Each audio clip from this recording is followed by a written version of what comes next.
Hey folks, Jack Spirko here with another survival podcast video. I want to talk to you about a gun that I've actually become very happy with, very infatuated with. I am, as most of you know, a big fan of the 1911 and 45 ACP, and it's the gun that I started shooting as a kid with my dad, and the gun that I shoot the best. But a while ago, I came across the SIG 239, and it was a gun that I was able to get in a barter deal. It's a 40 Smith & Wesson, which I'm fine with, but it's not really my favorite caliber. But what I like about the SIG is it shoots a lot like the 45. When you handle it, it handles like a 45. It points like a 45. So I've really enjoyed it, and it carries beautifully. And unlike the 1911, which is a single action, it's a double action with a decocker. That allows you to carry it with a long trigger pull, and I like that as well rather than carrying it cocked and locked like the 1911.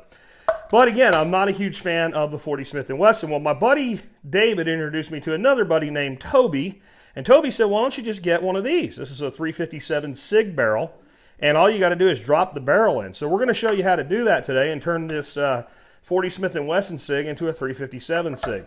It's pretty simple to do. We'll make sure that the weapon is clear.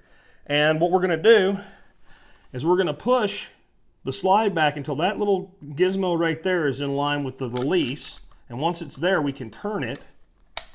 And once that turns, the slide just slides off to the front. It's that simple. Okay, now in here we have our barrel and our spring, our recoil spring. All we're going to do is remove the recoil spring like that.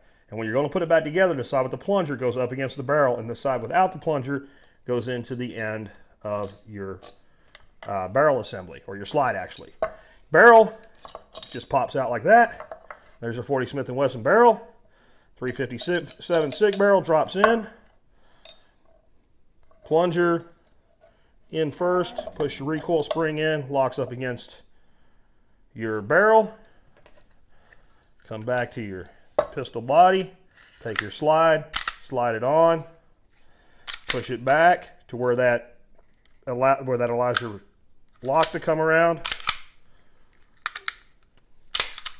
We are now officially a 357 SIG, and SIG Sauer, being smart, put no markings on the body of the gun itself, put them on the barrel. As you can see, that way if you make this change, no dummy is going to stick a 40 Smith & Wesson up the pipe of a 357 SIG and blow the barrel apart, because there's a bit of difference in the diameter of the caliber there. Now here's the really cool thing. The 357 SIG is based on the 40 Smith & Wesson cartridge. It's just based on the 40 Smith & Wesson neck down to a 357 caliber at the collar. That means that your magazines for this handgun for the 40 Smith & Wesson will actually handle 357 SIG. So you don't even have to change your magazines out. So by simply getting the extra barrel, you're able to basically have a multi-caliber system here that uses the exact same magazines. Now, how much is the extra barrel?